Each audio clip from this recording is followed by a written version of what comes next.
कम होते कोरोना संक्रमण के बीच एक नए वेरिएंट ने दस्तक दे दी है। मामले एक बार फिर से बढ़ते दिख रहे हैं। इस खतरनाक वेरिएंट का नाम ओमिक्रॉन है, जो साउथ अफ्रीका से निकलकर दुनिया भर में फैल रहा है। लेकिन इस वायरस की सबसे खतरनाक बात यह है कि सामान्य कोविड टेस्ट में इसके संक्रमण का पता नहीं चल पा रहा।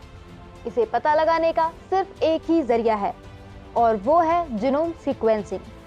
आइए जानते हैं इसके बारे में।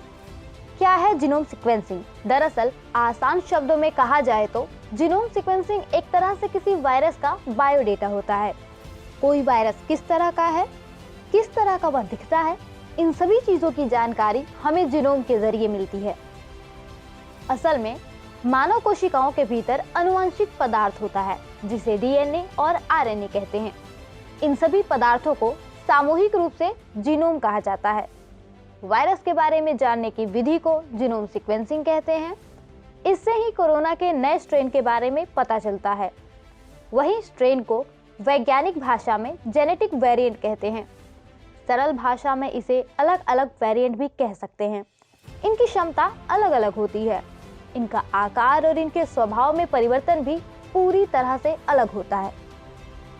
दुनिया भर में वायरस के सैंपल्स की जीनोम सीक्वेंसिंग चलती रहती है। सीक्वेंसिंग के दौरान वेरिएंट के जीनोम कोड में कुछ बदलाव देखने को मिलता है, जिससे नए वेरिएंट का पता लगाया जाता है। ओमिक्रॉन वेरिएंट का पता कैसे लगा? साउथ अफ्रीका में जीनोम सीक्वेंसिंग के दौरान वायरस में कुछ बड़े बदलाव देखने को मिले।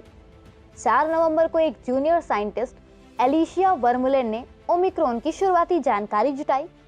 उन्हें सिंगल पॉजिटिव टेस्ट में कुछ गड़बड़ी दिखी और उन्होंने यह जानकारी मैनेजर को दी।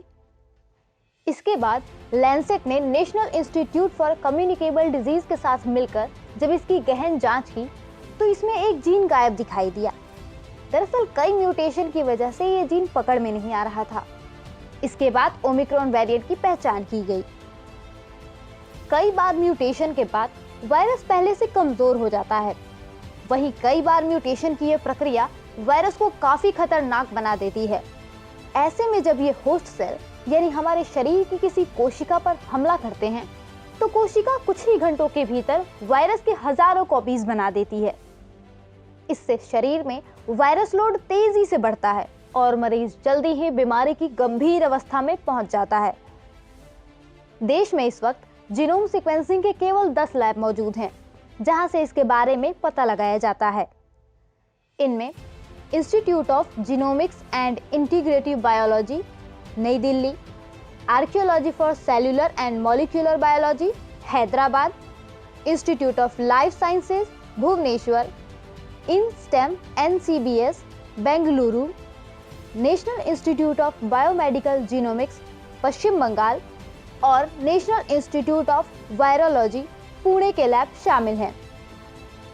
ऐसे ही महत्वपूर्ण खबरों के लिए जुड़े रहें न्यूज़ग्राम के साथ।